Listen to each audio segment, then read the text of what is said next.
Welcome. Today I'll be talking about social issues and activism in marketing. Thanks for following along. In recent years, consumers' expectations of companies' business practices have increased and changed quite drastically. Thanks to technological advancements, the world has become permanently hyper-connected, and social media and other applications allow people from around the world to share information and experiences immediately. Because of this increase in connectedness, many people are learning more about issues that they didn't have direct access to before. Live video streaming and personal stories allow for individuals to share their experiences firsthand and reach a wide audience. This has resulted in a decreasing ability for people to ignore the many social and environmental problems that exist on our planet. A trend of caring and compassion has emerged. Now more than ever, consumers are concerned with how businesses act, respond, and position themselves in regards to important societal issues. The age of information has created a demand for transparency, authenticity, and social responsibility in business. Many businesses have adjusted their marketing techniques to communicate their intentions and values to the public.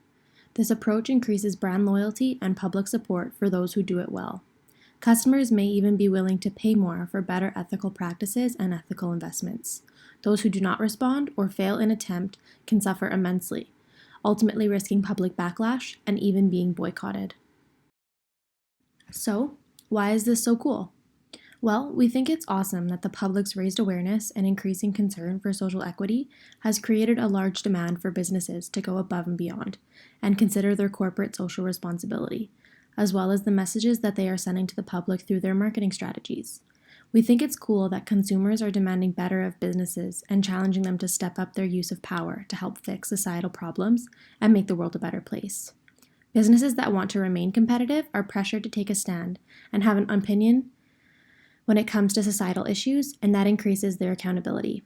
And while they do so, these important issues are gaining momentum, support, awareness, and dollars to support their causes, and more solutions are being sought after. There are two main social concerns that we will touch on that have gained high amounts of exposure and popularity recently and continue to do so. We will focus on these issues throughout our presentation and provide examples of businesses that are effectively creating change through their marketing and branding strategies, and we will discuss companies that are falling short of the public's expectations and suffering because of it. The first issue is the Black Lives Matter movement, and the second is body positivity and normalizing all bodies.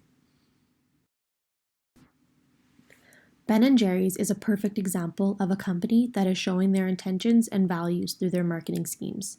The ice cream company has always had a strong sense of CSR, but their response to the inhumane killings of George Floyd, Breonna Taylor, Ahmaud Arbery, and countless other Black bodies by police in the United States was intense, blunt, and clear. The statement clearly identified that there is a very large and real problem of white supremacy and police brutality in the United States, stating that what happened to George Floyd was not the result of a bad apple, it was the predictable consequence of a racist and prejudiced system and culture that has treated Black bodies as the enemy from the beginning. This kind of unapologetic, hard-hitting language is just what consumers wanted to see and hear from a business. Ben & Jerry's was applauded on social media for their statement.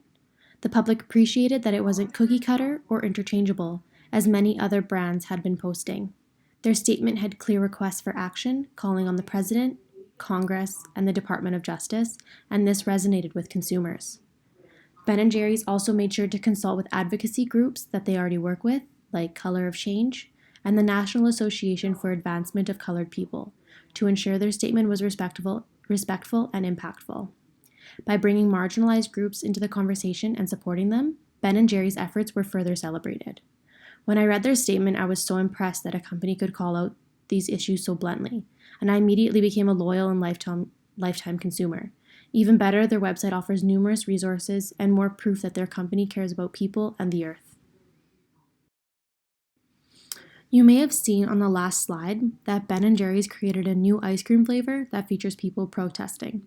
On their website, it states that the new flavor is an action campaign dedicated to criminal justice reform. Ben & Jerry's states that they're proud to work with the Advancement Project National Office in supporting reforms that invest in people instead of prisons. once again providing information on the actual actions they are pursuing. A Calgary gelato company known as Righteous Gelato, however, didn't do so well in its attempt to market and profit from the BLM movement. The company claimed that $5 from each $12 jar sold would support efforts to combat systemic racism and advocate for racialized and marginalized communities, which is far less specific and actionable than Ben & Jerry announces with their flavor. The art is depressing and depicts Black people as weak, sad, and oppressed. For the people who are directly experiencing racism every day, an image like this is painful and traumatizing to look at, and it doesn't convey a sense of hope or power. Instead, it feels like the company just wants to capitalize off their pain and suffering. To make matters worse, the company hired a white woman to create their art, which in my opinion is such an ignorant and insensitive mistake. Due to this, I don't buy their product any longer, and even though it's delicious. These problems communicate to the public that the company didn't bother to include people of color in their conversation, and it didn't take the time to listen to what was being asked before acting. Here we see another example of a racially focused marketing initiative gone bad. This is an ad from the University of Missouri's athletic department. It's not hard to see what is problematic about this image. Depicting the two Black people as simply an African American woman and a brother feels much different than the white woman who are going to become a future doctor and future corporate financer. The ad campaign received a lot of backlash, and when they tried to correct the problem, releasing the videos of the full interviews, they actually made the matters worse. The videos received that the Black woman, Ariel Mack, had first stated that she was an African American woman, but continued to state that she was also a volunteer and a future physical therapist. Graves' full quote was, "I am a brother, uncle, and best of all, I am a leader." The university already has a history of racism and students protesting mistreatment in extreme and creative ways. In 2015, there were a series of protests and boycotts that led to the resignation of the university's system president, so you'd think the PR and marketing teams would have been a bit more careful with their statement here. Again, this action shows a lack of care, understanding, and sensitivity, and only tries to profit off of looking like they're inclusive and not racist. Many organizations are doing their part to represent all bodies and people within their marketing strategies. Some are doing this very well, while others are falling short. These companies are doing this well as they are utilizing men and women of all shapes and sizes and representing minority groups as well. Utilizing diverse people and promoting body positivity creates an empowered experience for all stakeholders within a company. Considering the issues of body diversity and inclusivity, Savage Fenty by Rihanna is a great example of a brand that is using the issue's relevancies to their advantage. The lingerie line, founded just a few years ago, has had yearly televised fashion shows, similar to Victoria's Secret. However, there's one major difference. Savage Fenty features bodies of all shapes and sizes, as well as both men and women, which is very uncommon for a lingerie brand to promote. Not only do the models consist of famous and non-famous individuals, it shows massive diversity by featuring pregnant models, transgender models, large models, people of color, and everything in between. The brand was praised, and consumers love seeing a diverse representation of bodies being normalized in the media. Victoria's Secret, on the other hand, seems to finally be falling off of its pedestal. For years, the public has voiced their concerns over the lack of racial and body inclusivity in the large brand's yearly fashion shows. I've personally avoided the show because I know it negatively affects the way I view my own body because I don't look like the thin models that are parading down the catwalk.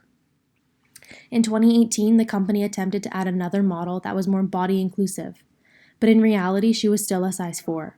Adding a size 4 to a cast of size 0s and 2s is not body inclusivity, and that should have been obvious to the marketing and PR teams. 2019 marked the end of the 23-year streak of Victoria's Secret fashion shows, and it was about time. Over the past few years, consumers tried to tell Victoria's Secret what they needed from them. Hashtags like hashtag I'm no angel, hashtag we are all the fantasy, hashtag we are all angels, and hashtag beauty beyond size attempted to challenge the ways the show cast their models. But the company didn't act effectively, and they're now suffering because of it. Profits have been down the past few years, while other brands like Savage Fenty are doing quite well. Brands like Fenty allow everybody to find positives and be comfortable in an experience as dreadful as shopping for undergarments. I'd be more inclined to act and actually excited to shop with a brand that empowers all people in the ways that Fenty does. In sum, customers are expecting more of the brands they are loyal to. They want them to constantly be raising the bar in response to the several social issues occurring in our society. Without this response, it is evident that brands are missing out on support from their customers. The two biggest issues is the lack of body positivity, diversity and inclusivity, as well as their stance on the Black Lives Matter movements. Brands that are failing to respond to and take a stand on these issues are becoming disingenuous and receiving a lot of hate from customers. However, the brands that are implementing ways to combat these issues are receiving insane amounts of support and praise, ultimately increasing their customers' brand loyalty. Thank you for following along with us today. We hope you enjoyed.